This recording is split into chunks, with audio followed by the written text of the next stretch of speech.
আসসালামু আলাইকুম, আমি নোমান তোমাদের সাথে ধারাবাহিকভাবে তোমাদের বইগুলো নিয়ে আলোচনা করছি। তার ধারাবাহিকতা এখন তৃতীয় শ্রেণীর বাংলাদেশ ও বিশ্ব পরিচয় বই নিয়ে আলোচনা করব। আমাদের ইতিহাস প্রথমত এখানে আছে ভাষা আন্দোলনের যে সময়কার, সেখানে কিছু ছবি দেওয়া আছে। ছবি 1, ভাষা আন্দোলনের সূত্রপাত 1947 বা 48-এর সময় এর সূত্রপাত হয়। বিশেষ করে 48টা অনেক জায়গায় এসেছে, তো মনে রাখবে ভাষা আন্দোলনের সূত্রপাত 1947 তোমাদের বইতে দেওয়া আছে, তাই এটাই লিখবে। ছবি 2, ভাষা আন্দোলন 1952। এরপর তৃতীয় নাম্বার ছবি দেওয়া আছে, ছবি 3, শহীদ মিনার 1952 সালের দিকে এমন ছিল। পরবর্তীতে 4 নম্বরে শহীদ মিনার 1963 সালে এরকম করে করা হয়। এই চারটা ছবি সম্পর্কে আগে আমরা কিছুটা জেনে নিয়ে এরপরে বাকি দিকে আগাবো। প্রথমে ভাষা আন্দোলনের সময় 1948 যে সূচনা হয়, 1948 সালে পাকিস্তানের শাসক গোষ্ঠীর ঘোষণা করে যে উর্দু হবে রাষ্ট্রভাষা। কিন্তু সে সময় পূর্ব বাংলার অধিকাংশ মানুষ বাংলায় কথা বলতো, তাই ছাত্র সমাজ এর প্রতিবাদ করে।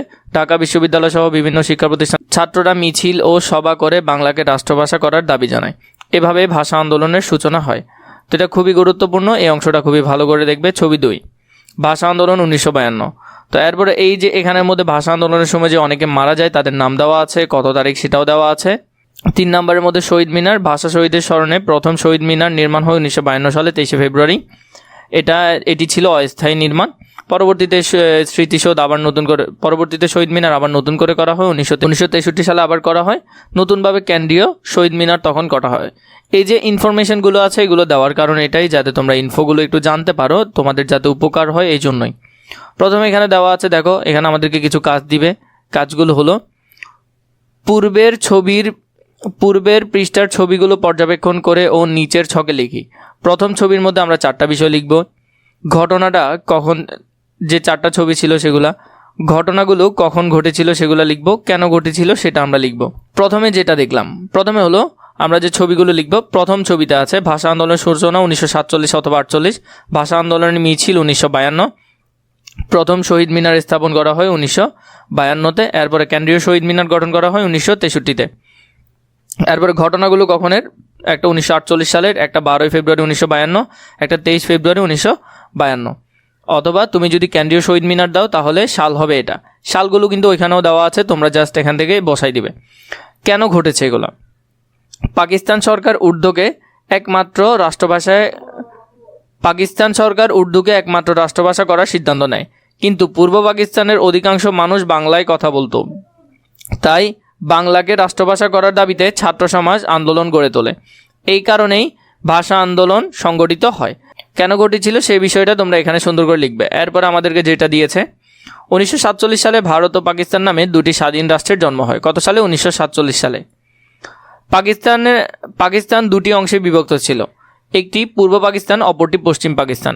পাকিস্তানের জনসংখ্যা বেশিরভাগ লোকেই ছিল বাঙালি। বাঙালিদের মাতৃভাষা বাংলা। বাঙালিরা পূর্ব পাকিস্তানে বাস করত। তো আমরা কোন দিকে থাকতাম? আমরা পূর্ব পাকিস্তানে থাকতাম।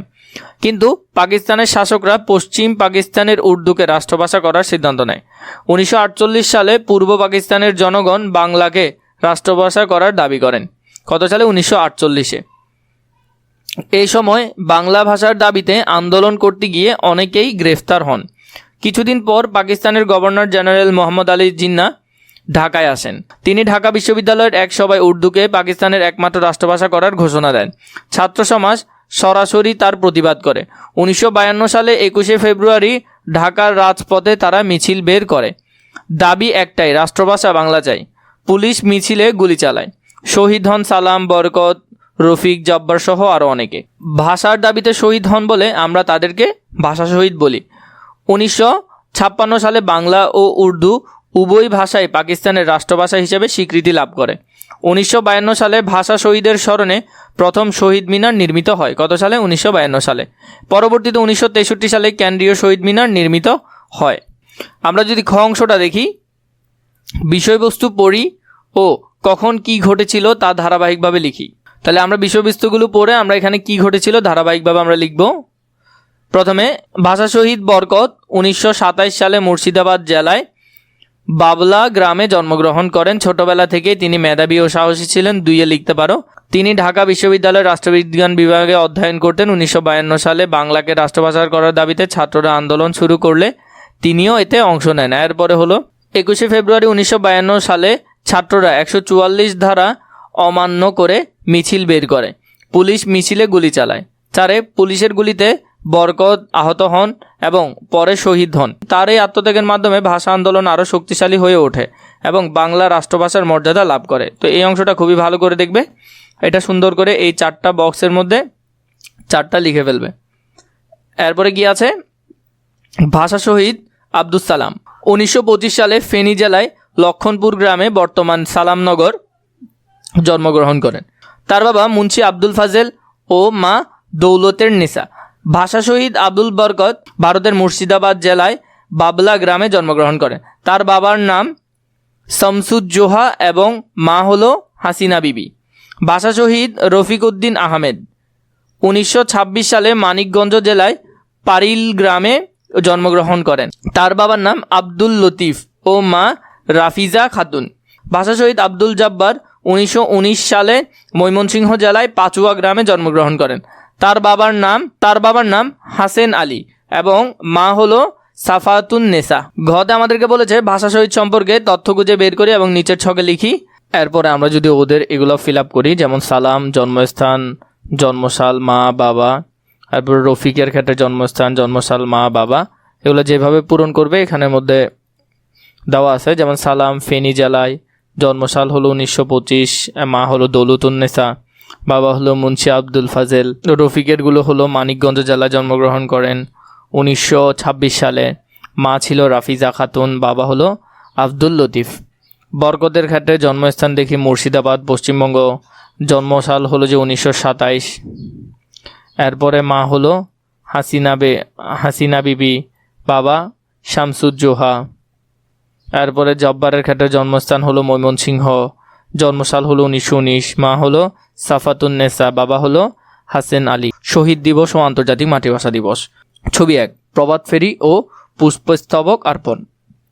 আমরা শহীদ দিবস যখন পালন করি তখন আমরা যে প্রভাত ফেরিতে বের হই সেই বিষয়টা এবং সেখানে যে ফুল দিই সেটা। ছবি 2, শহীদ দিবস ও আন্তর্জাতিক মাতৃভাষা দিবস। এখানের মধ্যে একটা সম্মেলন হচ্ছে, সেটা আমরা দেখতে পাচ্ছি। 1 নম্বরে আমাদেরকে বলেছে উপরের ছবিগুলো পর্যবেক্ষণ করি ও নিচের ছকে লিখি। প্রথম হলো ছবিগুলো কিসের, অনুষ্ঠানগুলো কখন হয়, কোথায় ফুল দিচ্ছে, কেন ফুল দিচ্ছে, এই প্রশ্নগুলোর উত্তর আমরা দেখব। ছবিগুলো কিসের, ছবিগুলো শহীদ দিবস ও আন্তর্জাতিক মাতৃভাষা দিবস পালনের দৃশ্য। অনুষ্ঠানগুলো কখন হয়, অনুষ্ঠানগুলো প্রতি বছর 21শে ফেব্রুয়ারি পালিত হয়। কোথায় ফুল দিচ্ছে, শহীদ মিনারে ফুল দিচ্ছে, কেন ফুল দিচ্ছে, ভাষা শহীদদের স্মরণ ও তাদের প্রতি শ্রদ্ধা জানাতে ফুল দিচ্ছে। শহীদ দিবস উপলক্ষে আব্দুল গাফফার চৌধুরী রচনা করেন 21 গান। আমার ভাইয়ের রক্তে রাঙানো 21শে ফেব্রুয়ারি। ভাষা শহীদদের স্মরণে ঢাকায় কেন্দ্রীয় শহীদ মিনার তৈরি করা হয়। দেশের বিভিন্ন শিক্ষা প্রতিষ্ঠানে ছোট বড় শহীদ মিনার রয়েছে। 1999 সাল থেকে 21শে ফেব্রুয়ারি আন্তর্জাতিক মাতৃভাষা দিবস হিসেবে স্বীকৃতি পায়। এটি আমাদের গর্বের বিষয়। আমরা রাষ্ট্রভাষাকে যথাযথ মর্যাদায় এই দিবসটি পালন করি।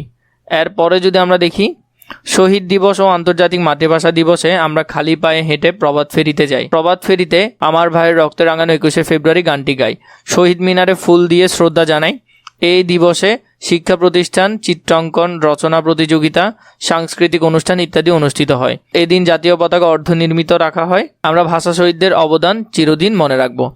খতে আমাদেরকে দিয়েছে 21শে ফেব্রুয়ারি সম্পর্কিত তথ্য নিচের চিত্রে খালি ঘরে লিখি। এখানে আমরা লিখব যেমন 21শে ফেব্রুয়ারির দিন শহীদ দিবস, আর কি কি হতে পারে সেগুলো আমরা দেখব।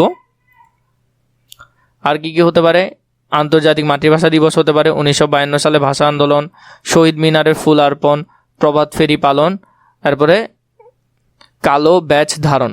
তো এই যে বিষয়গুলো, এই বিষয়গুলো তোমরা এখানে প্রতিটা বক্সে একটা একটা করে লিখে দিবে। আমি তোমাদেরকে ওখানে লিখে দিয়েছি। ঘতে বলেছে শহীদ দিবস ও আন্তর্জাতিক মাতৃভাষা দিবসের গুরুত্ব সম্পর্কে 3টি বাক্য তৈরি করি। তাহলে আমরা এখন 3টা বাক্য লিখব। একটা হলো শহীদ দিবস আমাদের ভাষা শহীদের আত্মত্যাগের কথা স্মরণ করিয়ে দেয়, প্রথমটা। 2 নম্বর হলো আন্তর্জাতিক মাতৃভাষা দিবস বিশ্বের সকল মাতৃভাষার প্রতি শ্রদ্ধা ও ভালোবাসা প্রকাশের দিন। এই দিনটি আমাদের মাতৃভাষা বাংলাকে রক্ষা ও সমৃদ্ধ করার অনুপ্রেরণা যোগায়। তো এইভাবে করে এটা সুন্দর করে এখানে পূরণ করতে পারবে। ঘতে বলেছে বিদ্যালয় প্রভাত ফেরিতে শহীদ মিনারে ফুল দিয়ে শ্রদ্ধা জানানোর ভূমিকা অভিনয় করি। তো এটা তুমি সুন্দর করে ভূমিকা অভিনয় করে দেখাবে যে কিভাবে ফুল দেওয়া হয়, বা স্কুলের মধ্যে সুন্দর করে ভূমিকা অভিনয় করবে। তাহলে এখানের মধ্যে এই যে ভূমিকা অভিনয়, তাহলে এটা তুমি চাইলে বলতে পারো স্কুলের মধ্যে, আজ 21শে ফেব্রুয়ারি সকালে আমরা বিদ্যালয়ে সবাই প্রভাত ফেরিতে অংশগ্রহণ করি। আমরা খালি পায়ে শহীদ মিনারের দিকে যাই এবং হাতে ফুল নিয়ে ভাষা শহীদের প্রতি শ্রদ্ধা জানাই। শহীদ মিনারের ফুল অর্পণ করে আমরা তাদের আত্মত্যাগের কথা স্মরণ করি। আমরা প্রতিজ্ঞা করি যে মাতৃভাষার মর্যাদা রক্ষা করব এবং দেশকে ভালোবাসব। এইভাবে প্রভাত ফেরি আমাদের মাঝে দেশপ্রেম ও ভাষার প্রতি ভালোবাসা জাগ্রত করে। আমাদের স্বাধীনতা দিবস। তাহলে এই দেখো, এই যে ভারত পাকিস্তান যে 1947 সালে ভাগ হয়, 1947 সালে যখন ভাগ হয়েছে তখন ভারত ছিল পুরো মাঝখানে, এদিকে আমরা বাংলাদেশ আর এদিকে হলো পাকিস্তান। তো এটাও পাকিস্তান ছিল, এটাও তখন পাকিস্তান ছিল, পূর্ব পাকিস্তান আর পশ্চিম পাকিস্তান এই দুইটা ছিল। তো এই মাঝখানে আমাদের এত দূরের দূরত্ব হয়েও আমরা একই দেশ ছিলাম এক সময়। প্রথমে বলেছে মানচিত্রে বাংলাদেশ, বাংলাদেশ মানে এটা তৎকালীন এটা ছিল পূর্ব পাকিস্তান। কি ছিল? পূর্ব পাকিস্তান। এবং পাকিস্তান এটাও ছিল পাকিস্তান, কিন্তু এটাকে আমরা বলতাম পশ্চিম পাকিস্তান হিসেবে চিহ্নিত করা হলো। তো ম্যাপটা একটু ভালো করে দেখবে, এটা খুবই গুরুত্বপূর্ণ। এরপরে ছবি 1 7 মার্চ 1971 বঙ্গবন্ধুর ভাষণের কথা এখানে বলছে। এরপরে হলো যে ছবি 2 26 মার্চ 1971 এখানে জিয়াউর রহমানের যে 26 মার্চ 1971 যে কথাগুলো ছিল সেটার কথা এখানে বলছে।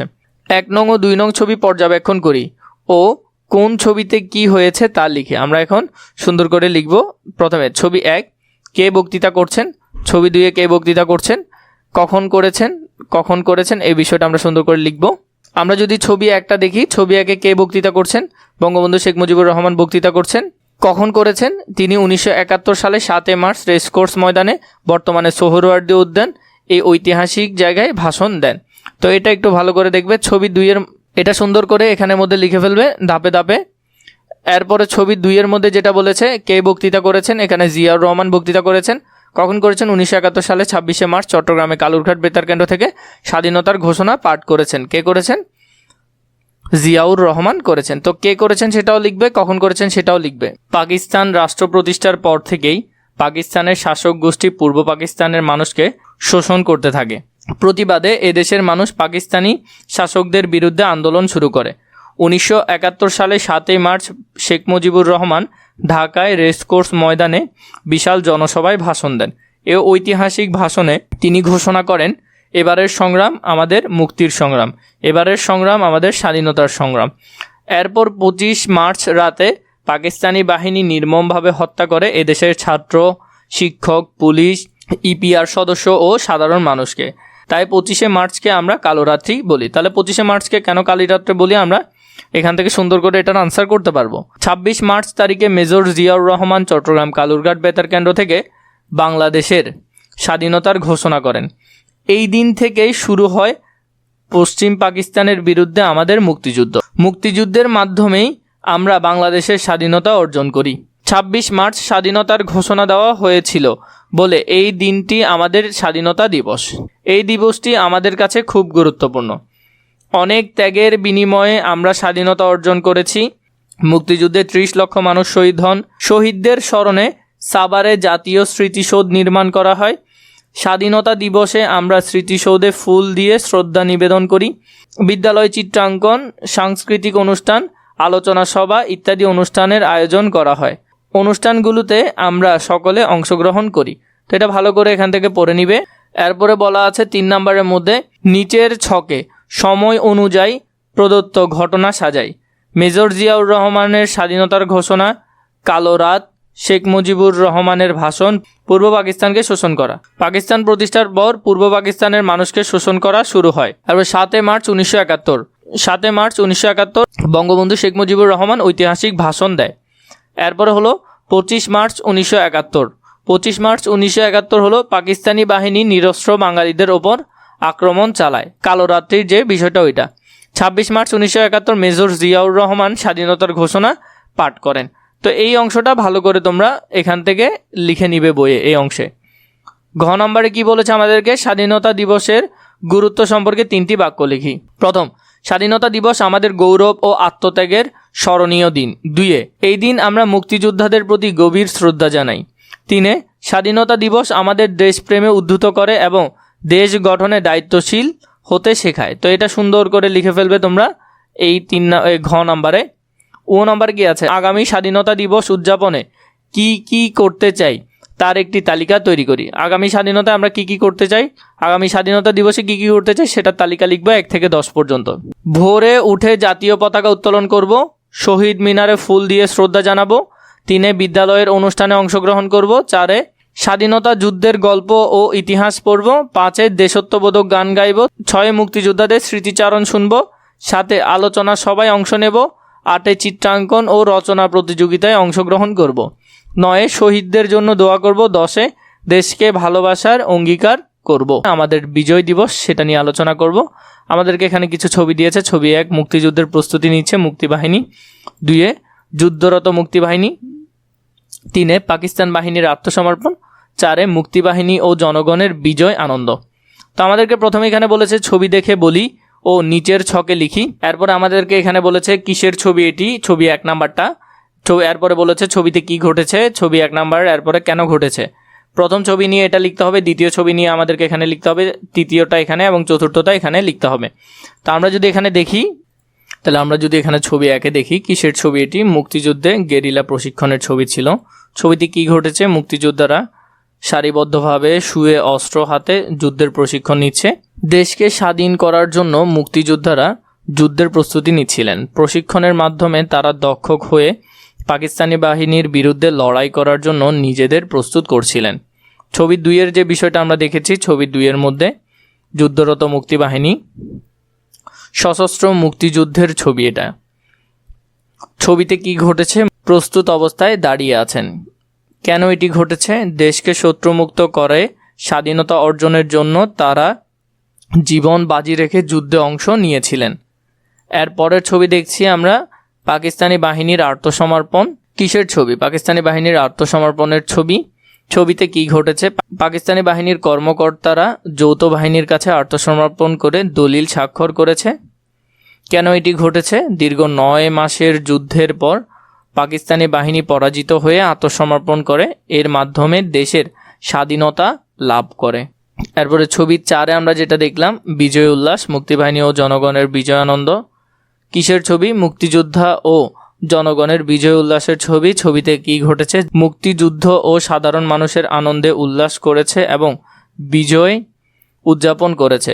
কেন এটি ঘটেছে, 16 ডিসেম্বর 1971 সালে বাংলাদেশ স্বাধীনতা অর্জন করে, তাই সবাই আনন্দ ও গর্বের সাথে বিজয় উদযাপন করেছে। এটা খুবই গুরুত্বপূর্ণ, ভালো করে দেখবে। এর পরবর্তী বিষয়টা একটু দেখো।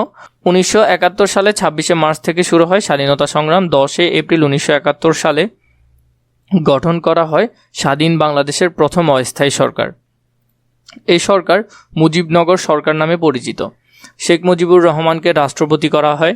স্বাধীনতা সংগ্রামের জন্য গঠন করা হয় মুক্তিবাহিনী। মুক্তিযুদ্ধে অংশগ্রহণ করে সকল শ্রেণীর পেশার মানুষ। অসীম সাহসে তারা যুদ্ধ চালিয়ে যায়। ভারত সহ কিছু রাষ্ট্র আমাদেরকে সহযোগিতা করে। প্রায় 9 মাস ধরে যুদ্ধ চলে। পাকিস্তানি বাহিনী অবশেষে হার মানতে বাধ্য হয়। 1971 সালে 16 ডিসেম্বর তারা আত্মসমর্পণ করে। আমরা বিজয় অর্জন করি। বিজয়ের মাধ্যমে আমরা অর্জন করি স্বাধীন দেশ, একটি মানচিত্র, জাতীয় পতাকা, জাতীয় সঙ্গীত ও আমাদের অধিকার। 16 ডিসেম্বর আমাদের বিজয় দিবস। আমরা প্রতি বছর যথাযথ মর্যাদায় বিজয় দিবস উদযাপন করি। জাতীয় স্মৃতিসৌধে ফুল দিয়ে বীর শহীদদের প্রতি শ্রদ্ধা জানাই। শিক্ষা প্রতিষ্ঠানের আয়োজন করা হয় চিত্রাঙ্কন, সাংস্কৃতিক অনুষ্ঠান, আলোচনা সভা ইত্যাদি অনুষ্ঠানের আয়োজন করা হয়। এরপর আমাদেরকে এখানে দিল বাম পাশের বিষয়বস্তু অনুযায়ী তথ্য সংযোজন করি। প্রথম অস্থায়ী সরকার, তথ্য লিখব এখানে আমরা। অস্থায়ী সরকারের রাষ্ট্রপতি মুক্তিবাহিনী 16 ডিসেম্বর 1971 সাল। প্রথম অস্থায়ী সরকার মুজিবনগর সরকার। অস্থায়ী রাষ্ট্রপতি ছিল সৈয়দ নজরুল ইসলাম। মুক্তিযোদ্ধা যারা বাংলাদেশের স্বাধীনতার জন্য যুদ্ধ করেছে, 16 ডিসেম্বর 1971 সাল বাংলাদেশের বিজয় দিবস। এরপরে যেটা দেখবে গ নম্বরে, বইয়ের লেখাটুকু পড়ে আমাদের বিজয় অর্জনের সাথে সম্পর্কিত বিষয়গুলো নিচের সম্পর্ক চিত্রে লিখি। আমাদের বিজয় অর্জন, এখানের মধ্যে বিজয় দিবস আর কি কি আছে এগুলো আমরা দেখব। বিজয় দিবস 16 ডিসেম্বর, মুক্তিযুদ্ধ, স্বাধীনতা, শহীদ মুক্তিযুদ্ধ, লাল সবুজের পতাকা, পাকিস্তানের আত্মসমর্পণ, স্বাধীন দেশ, জাতীয় সঙ্গীত, বীর শহীদ, আনন্দ উদযাপন, নতুন বাংলাদেশ। তো এইসব বিষয়গুলো এখানে বক্সের মধ্যে সুন্দর করে লিখে ফেলবে। ঘতে আছে বিজয় দিবসের গুরুত্ব সম্পর্কে 3টি বাক্য তৈরি করি। বিজয় দিবস আমাদের স্বাধীনতার স্মরণীয় দিন। 2 নম্বরে এই দিন আমরা শহীদ মুক্তিযোদ্ধাদের শ্রদ্ধার সাথে স্মরণ করি। 3, বিজয় দিবস আমাদের দেশপ্রেমের উদ্বুদ্ধ করে। আগামী বিজয় দিবস উদযাপনে কি কি করতে চাই তার একটি তালিকা তৈরি করি। এখানে 1 থেকে 10 পর্যন্ত দিয়েছে, আমাদেরকে এগুলো লিখতে হবে। প্রথমে জাতীয় পতাকা উত্তোলন করব, পরে শহীদদের প্রতি শ্রদ্ধা জানাবো, 3 বিজয় দিবসের অনুষ্ঠান দেখব, 4 দেশত্ববোধক গান শুনব, 5 মুক্তিযুদ্ধের গল্প পড়ব, 6 শহীদ মিনারে ফুল দেব, 7 বন্ধুদের সাথে বিজয় দিবসের কথা বলবো, 8 লাল সবুজ পোশাক পরব, 9 স্কুলের অনুষ্ঠানে অংশগ্রহণ করব, 10 দেশকে ভালোবাসার শপথ নেব। প্রথমে আছে 21 গানকে রচনা করে। আমরা জানি আব্দুল গাফফার চৌধুরী এটি রচনা করে। আমাদের মুক্তিযুদ্ধ কবে শুরু হয়েছিল? আমাদের মুক্তিযুদ্ধ 25শে মার্চ শুরু হয়েছিল। খতে আমাদেরকে বলেছে সংক্ষিপ্ত প্রশ্ন। সংক্ষিপ্ত প্রশ্নের মধ্যে দেখো, এখানের মধ্যে আমি তোমাদেরকে এগুলো ছোট আকারেও দিব, বড় করেও দিব, যাতে তোমরা পরীক্ষা লিখতে পারো। শহীদদের প্রতি সম্মান প্রদর্শনের জন্য তুমি কি করবে? তাহলে এটার উত্তরটা আগে দেখে নাও। আমি শহীদদের স্মরণে শহীদ মিনারে ফুল দেব এবং তাদের জন্য দোয়া করব। 2 নম্বরে আছে কি, কালো রাত বলতে কি বোঝায়? কালো রাত বলতে বোঝায় সেই দিন পাকিস্তানি বাহিনী নিরস্ত্র বাঙালির উপর আকস্মিকভাবে আক্রমণ চালায়, বহু নিরীহ মানুষ নিহত হয়, তাই এই ভয়াবহ রাতকে কালো রাত বলা হয়। এর পরবর্তী প্রশ্নে যদি দেখি, মুক্তিবাহিনী কেন গঠিত হয়েছিল? বাংলাদেশকে পাকিস্তানি শাসক গোষ্ঠী থেকে মুক্ত করার জন্য মুক্তিবাহিনী গঠিত হয়েছিল। এরপরের প্রশ্ন, পাকিস্তানি বাহিনী কখন আত্মসমর্পণ করেছিল? পাকিস্তানি বাহিনী 16 ডিসেম্বর 1971 সালে আত্মসমর্পণ করেছিল।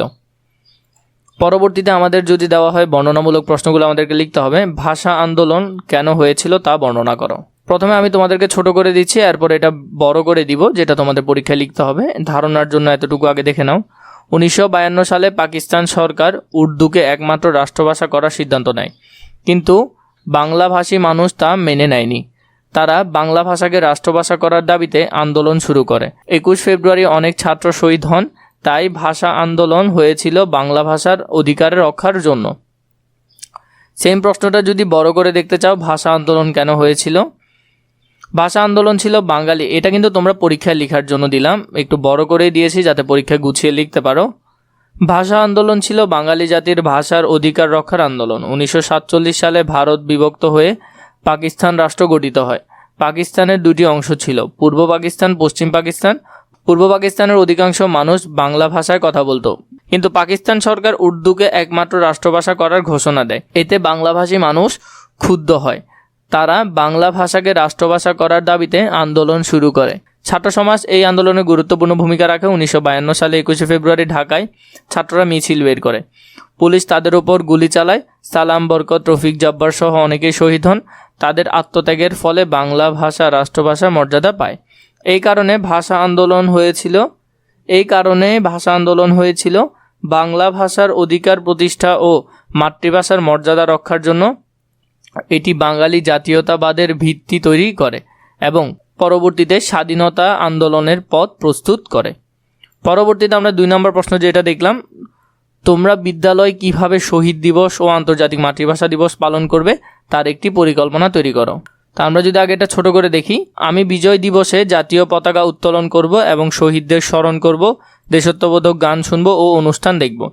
আন্তর্জাতিক মাতৃভাষা দিবসে শহীদ মিনারে ফুল দেব এবং বাংলা ভাষার মর্যাদা রক্ষার শপথ নেব। ভাষা আন্দোলনের গল্প পড়ব ও আলোচনা করব। এর পরবর্তীতে আমরা যদি এখানে দেখি 2 নম্বর যে প্রশ্নটা আছে, আমি যথাযোগ্য মর্যাদায় বিজয় দিবস ও আন্তর্জাতিক মাতৃভাষা দিবস পালন করতে চাই। বিজয় দিবসে সকলে জাতীয় পতাকা উত্তোলন করব, শহীদ মুক্তিযোদ্ধাদের স্মরণে শ্রদ্ধা জানাবো, টেলিভিশনে বিজয় দিবসের অনুষ্ঠান ও কুচকাওয়াজ দেখব, মুক্তিযুদ্ধ ভিত্তিক বই পড়ব এবং দেশত্ববোধক গান শুনব, স্কুল অনুষ্ঠানে অংশগ্রহণ করব এবং বন্ধুদের সাথে বিজয়ের ইতিহাস আলোচনা করব।